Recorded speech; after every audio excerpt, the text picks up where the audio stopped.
Bem-vindo ao Papo Católico e hoje o programa é imperdível, imperdível. Se você é católico, meia boca, se você não conhece a tua igreja, se você quer saber, se já se perguntou, entre tantas igrejas, milhares de igrejas, qual é a igreja que mais se aproxima da Bíblia? Qual é a igreja que mais se aproxima daquilo que Jesus ensinou aos apóstolos? Esse programa é para você. É um programa que você deve ver e rever várias vezes. É um programa que você deve compartilhar na sua timeline sem medo de ser profeta e sem medo de testemunhar a sua fé. É um programa, meu amigo, que você tem que curtir, compartilhar, comentar, para que ele aumente a sua visibilidade. É um programa que você deve postar lá no seu blog, postar e compartilhar lá no seu WhatsApp. É um programa hoje que vai fazer você amar ainda mais a Igreja Católica, Apostólica, Romana.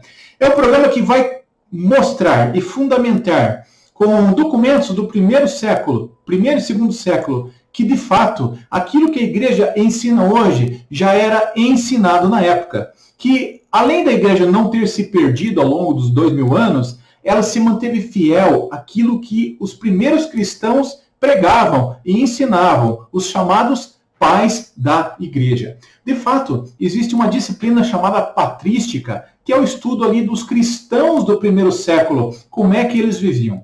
Ora, se você quer conhecer uma história a fundo, você precisa se aproximar de quem contou essa história, ou de quem era parente próximo de quem contou essa história. Se você quer saber como a igreja era no começo do cristianismo, vem comigo, assista esse vídeo com paciência, porque eu vou te citar fontes, e vou te citar fontes não somente de um livro não católico, mas de um livro de uma editora evangélica chamada Editora Mundo Cristão.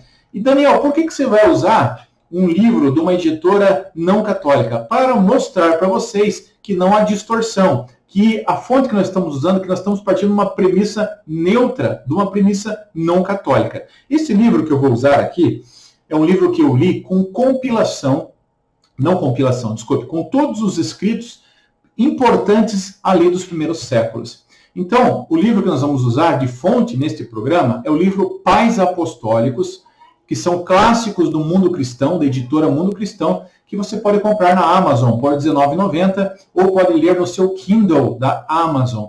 É claro que eu vou pegar só partes que dizem respeito à fé católica, mas esses livros são muito mais amplos do que livros apologéticos. Eu vou escolher aqui frases que eu li, que eu sublinhei e que eu marquei, que eu grifei, para mostrar para você que a igreja primitiva era e é a Igreja Católica Apostólica Romana, fundada por Jesus Cristo. Vamos lá, sem mais demora, sem mais delongas, nós vamos para o nosso vídeo. Primeira carta que é citada no livro é a carta de São Clemente, que foi bispo e foi aprendiz ali de São Pedro, teve ligação com São Pedro. Essa carta de a Clemente foi feita mais ou menos no ano de 96, na época que reinava o imperador Domiciano. Na epístola aos Esmirniotas, a expressão Igreja Católica surge pela primeira vez na literatura cristã. Então vamos lá. Vamos começar aqui por esta questão da carta de Clemente, tá bom? Então vamos lá, carta de Clemente. Eu vou ler para vocês. Tomemos os nobres exemplos da nossa geração. Por causa da rivalidade e da inveja, os maiores e mais justos pilares da igreja foram perseguidos e combatidos até a morte. Lembremo-nos dos nobres apóstolos. Pedro, que por causa do perverso ciúme, não apenas uma ou duas vezes, mas com frequência suportou sofrimentos. Então, a primeira coisa aqui está falando que a igreja é apostólica, que a igreja tem pilar. Na igreja católica, nós comemoramos os pilares da igreja. Pedro e Paulo têm base neste documento aí. Parágrafo 46. Irmãos, devemos seguir estes exemplos, pois está escrito, entre aspas, siga os santos, porque seus seguidores se tornarão santos. Para o catolicismo, os santos são modelos de fé e nossos intercessores, não nossos salvadores, nossos intercessores.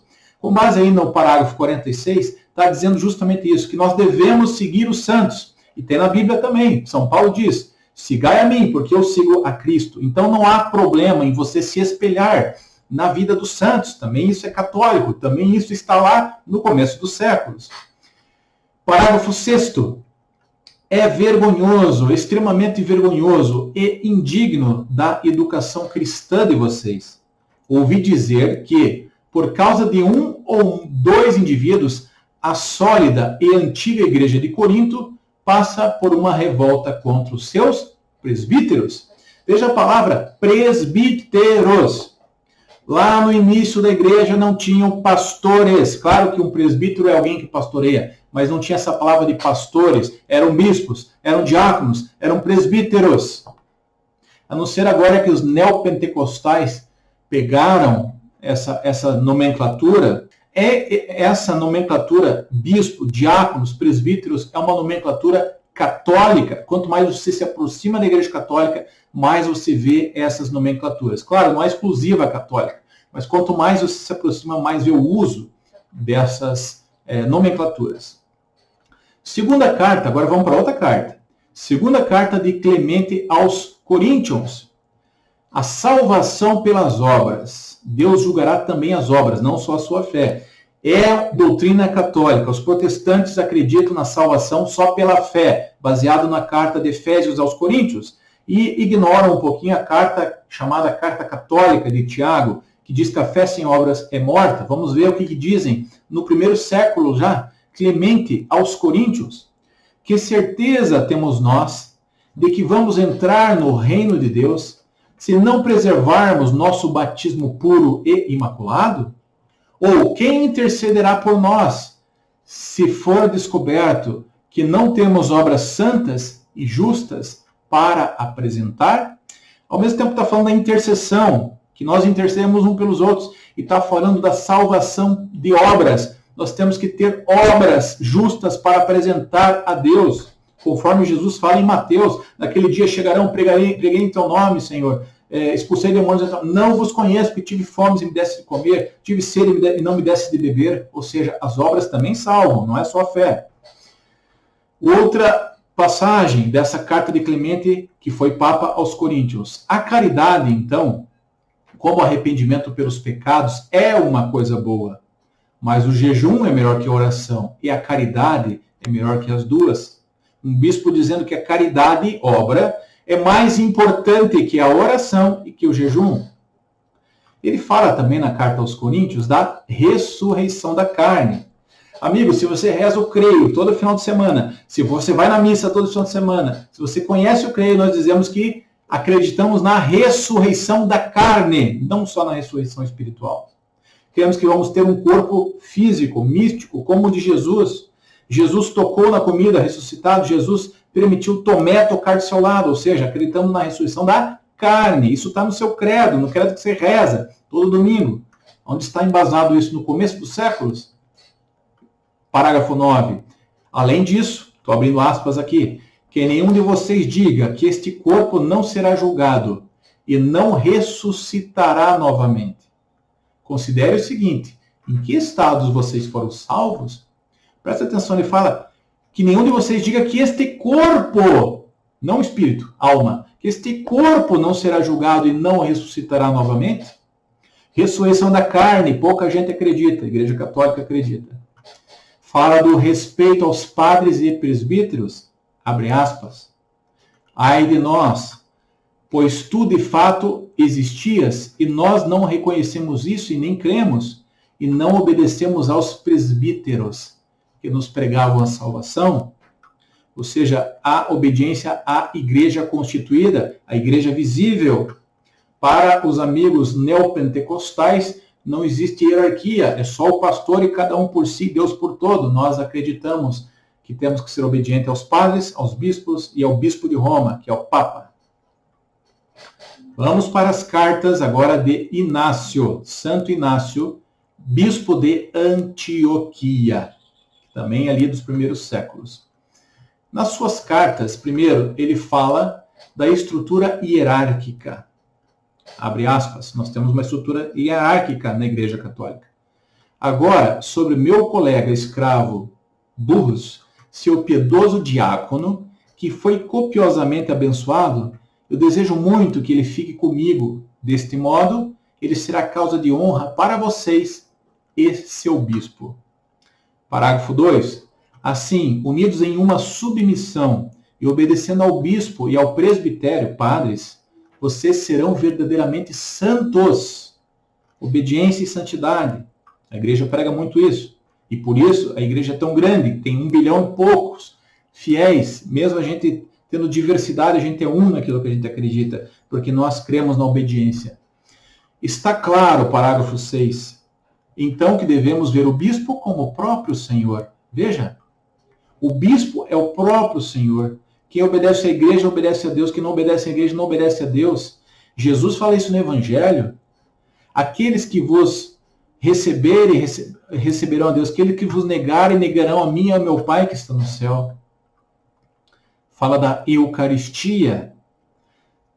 Entre aspas, tente se reunir com maior frequência para celebrar a Eucaristia de Deus e louvá-lo.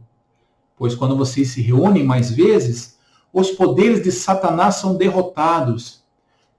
A sua capacidade de destruição é anulada pela unanimidade da sua fé. Santo Inácio está falando de Eucaristia. Esses tempos eu debati num chat com um evangélico bastante conhecedor da patrística. E ele dizia, mas na patrística quando diz católico, quer dizer igreja universal, que é igreja para todos os povos, não era a igreja católica. Eu disse sim, a igreja católica vem exatamente desse termo, católicos para todos os povos. E ele não concordava, ele estava achando que isso se refere a toda a igreja. Aí eu disse, bom, mas aí aparece na carta de Inácio Eucaristia, e vocês não acreditam na presença real de Jesus no pão e no vinho. Como acreditar nesse termo Eucaristós, que quer dizer corpo verdadeiro? Eucaristia quer dizer corpo verdadeiro, corpo real. Não tem como se dizer que é simbólico e real ao mesmo tempo.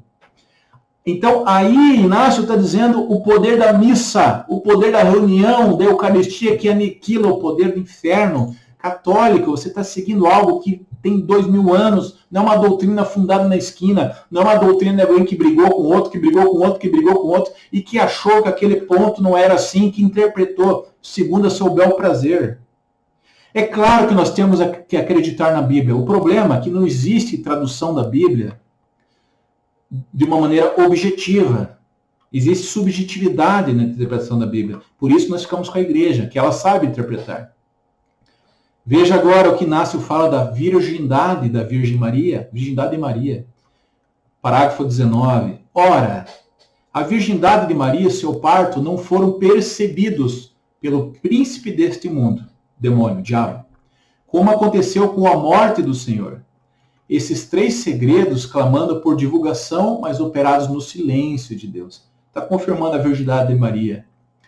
Outra coisa importante que Inácio fala nessa carta é que nós não devemos ser uma seita judaizante. O que é isso, meu irmão? É você pegar coisas do Antigo Testamento que a igreja primitiva, por autoridade de Jesus, porque ela pode ligar na terra, ligar no céu, desligar na terra, desligar no céu, ela desligou alguns preceitos que estão sim no Antigo Testamento. Por exemplo, como a guarda do sábado, que os adventistas seguem até hoje, mas que a igreja primitiva, já no primeiro século, a igreja cristã não seguia. Agora presta atenção. Entre aspas, parágrafo 8. Não se deixem enganar por visões falsas ou histórias obsoletas que nada significam. Pois se ainda continuarmos obedecendo ao judaísmo, admitiremos que nunca recebemos a graça. Outra frase, parágrafo 2. Os próprios profetas divinos seguiram o estilo de vida de Jesus. Aqueles, então, que viviam de acordo com práticas antigas, chegaram a uma nova esperança. Presta atenção aqui, deixaram de observar o sábado e viveram de acordo com o dia do Senhor, Dominus, domingo, dia no qual nossa vida, bem como a deles, brilhou, graças a ele e a sua morte, embora alguns neguem isso. Mais uma citação de Santo Inácio, aspas, é uma monstruosidade ter a boca cheia de Jesus Cristo e viver como um judeu, pois o cristianismo não creu no judaísmo. Foi o judaísmo que acreditou no cristianismo. Tá vendo? Embora a gente não ignore, claro, que nós somos uma igreja que tem herança do judaica, ele está dizendo, olha, não foi o judaísmo não foi o cristianismo que acreditou no judaísmo, foi os judeus que acreditaram no cristianismo. Então, há uma nova era, há um novo momento, Jesus ressuscitou no domingo, por isso agora o dia importante de guarda é o domingo, não é mais o sábado. Tá bom? Veja, desde os primeiros séculos.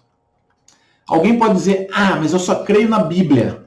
Ok, meu irmão, mas agora a gente tem um problema, porque a Bíblia foi compilada pela Igreja Católica, porque a Bíblia foi compilada muito depois desses escritos.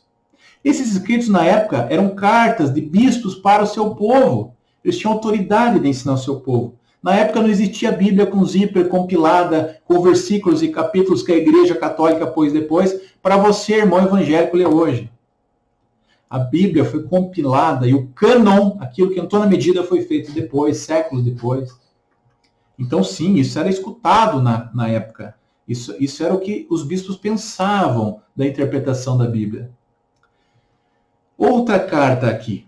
Carta de Inácio aos Tralianos, contra o sincretismo. Parágrafo 6º dessa carta. Exorto-vos, portanto, não eu, mas o amor de Jesus Cristo, a ingerir apenas alimento cristão. Evitem pratos exóticos, e isso me refiro a heresias. Eu não estou falando de comida, né? Estou falando de doutrina. Fique só com o cristão, não inventa de misturar coisa, não inventa de trazer gnosticismo, não inventa de trazer coisas que neguem aquilo que ele está falando. Fiquem só com a pureza do Evangelho. Carta de Inácio, Santo Inácio de Antioquia aos Romanos. E nesse parágrafo afirma que já existia uma igreja cristã em Roma. Porque muitos dizem que Constantino fundou a Igreja Católica, mas ela já existia em Roma. Pedro e Paulo foram martirizados em Roma. Entre aspas, a igreja que está encarregada das atividades nas instalações de Roma e que o Pai Supremo e Jesus Cristo, seu único Filho, esplendidamente envolveram em misericórdia e em amor. Não só ele diz que existe uma igreja em Roma, mas como ela está envolvida em misericórdia e em amor. Fala da força do martírio. Permitam-me imitar a paixão do meu Deus e ser devorado pelas feras. Eu já vi cristãos de outras denominações dizendo, isso é uma besteira, ser morto, Jesus já pagou. Isso é uma besteira, sofrer por Deus, Deus já pagou. Isso é uma besteira de querer ser morto por Deus, Deus já pagou. Santo Inácio não só ele queria ser morto, como ele pedia que deixassem ele ser morto. Ele queria ser devorado pelos dentes das feras. Ele queria entregar o seu corpo em martírio. Ele via isso como algo bom a ser feito. Da carta de Inácio de Antioquia aos Filadelfos. Uma só Eucaristia. Grava isso. Parágrafo 4º. Tome então o cuidado de celebrar uma única Eucaristia. Pois há um só corpo de nosso Senhor Jesus Cristo e uma só taça do seu sangue que nos unifica, em um só altar, exatamente como há um só bispo, juntamente com o presbitério e os diáconos, os meus colegas de escravidão. Fala de novo da Eucaristia, há uma só Eucaristia. A carta aos Efésios diz há um só Senhor, uma só fé, um só batismo. Não existe várias fés, existe uma só fé. Ele fala da tradição oral e da ausência da Bíblia. Quando ouvi, é o bispo que está falando já, não sou eu, quando ouvi algumas pessoas dizendo, se eu não comprovar isso em documentos originais, eu não acredito que se trate do Evangelho. E eu lhes respondi, mas está escrito lá. E eles replicaram, essa é uma questão a ser comprovada. A meu ver, Jesus Cristo é o documento original. Ah, meu amigo! Toma na bucha! Não é só escritura. Existe a tradição oral. Não aquela tradição besta, julgada, condenada por Jesus, mas a tradição de ouvir isso de Jesus. Ouvir isso de Jesus e repasso à frente. diz em alguma carta, né, que nós devemos passar aquilo que recebeste de mim, é São Paulo falando, oralmente ou por cartas, repassar aos outros, não só as cartas, mas oralmente também. Carta aos Esmirniotas, também de Santo Inácio. Diz que Jesus morreu fisicamente. Isso é importante.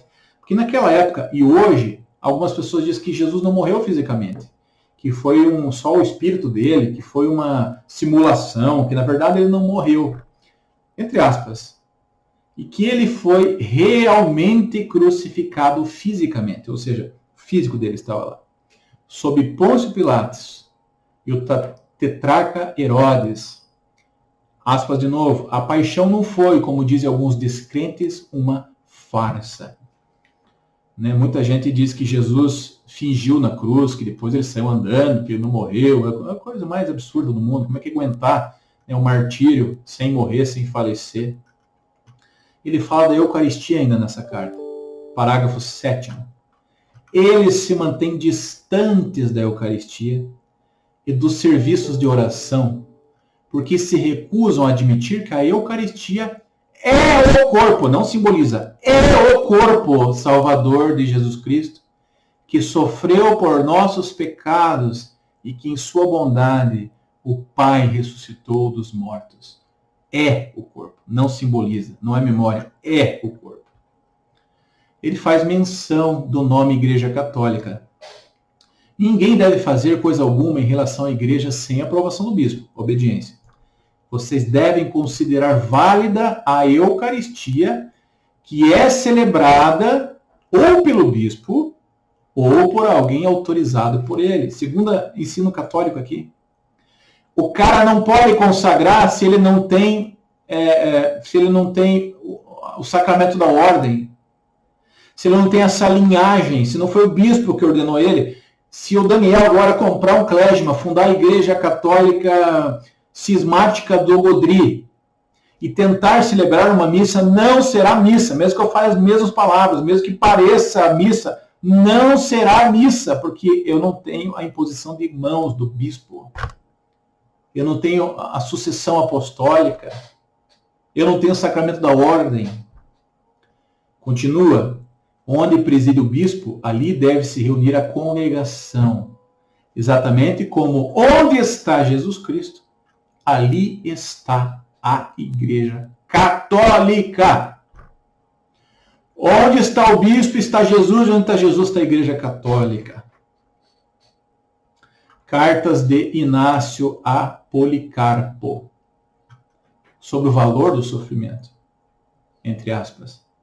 Disso criei coragem e, confiando em Deus, tranquilizei-me, supondo, na verdade, que posso chegar a Deus por meio do sofrimento e, na ressurreição, provar ser o seu discípulo.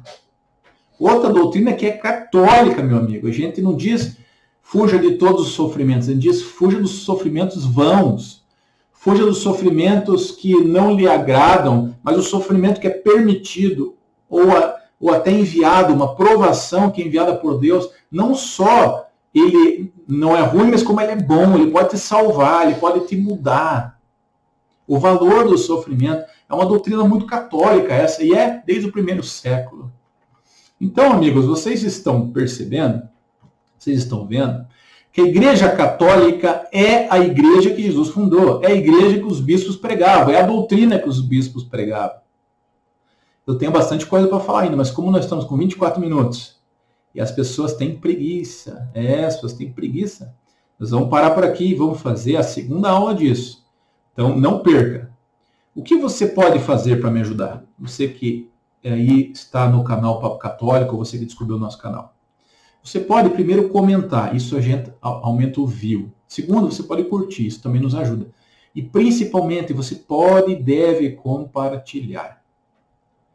Tem muitos ex-pastores americanos voltando à Igreja Católica, às vezes com a Assembleia inteira, por estudarem os pais da Igreja, a Igreja primitiva, a Igreja Católica. Então, meu amigo, louvado seja Deus pela Igreja. Louvado seja Deus porque nós temos bispos. Louvado seja Deus porque a nossa Igreja não foi um homem que fundou. Não foi o Constantino, veja o meu vídeo, a mentira sobre o Constantino. A mãe de Constantino já era católica, como é que Constantino fundou? Na época de Constantino já existia um Papa constituído, como é que foi Constantino? É uma distorção histórica tão grande isso. Porque eu sei por que as pessoas distorcem. Porque admitir que já existia uma igreja, admitir que a igreja era católica, requer a minha obrigação de mudança e de deixar muitas coisas que eu tenho hoje. É difícil, às vezes, admitir que a igreja que, às vezes, eu odiava, aquele evangélico, aquele outro odiava, é a igreja católica, fundada por Cristo.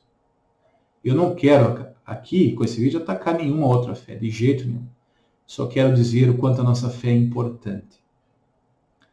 Por que a igreja não se perdeu? Porque a promessa de Jesus, as portas do inferno não prevalecerão contra ela. Como é que eu sei que a doutrina não se perdeu? Porque Jesus disse, estarei convosco até o final dos tempos. Porque Jesus disse e prometeu, ensinarei toda a verdade. Tem coisas que vocês não estão prontos para receber agora, mas virá o Espírito Santo. Eu vou ensinar para vocês toda a verdade, não verdade parcial. Porque a igreja, ela não pode ser contaminada por heresia, porque ela é segura por Jesus. Mesmo tendo homens ruins, mesmo tendo homens pecadores, ela tem a infalibilidade em questão de fé e de moral. Esse é o canal Papo Católico. Gostou? Deixa um joinha, associa ao nosso canal e logo, logo, a segunda parte do nosso bate-papo. Tchau, tchau. Valeu!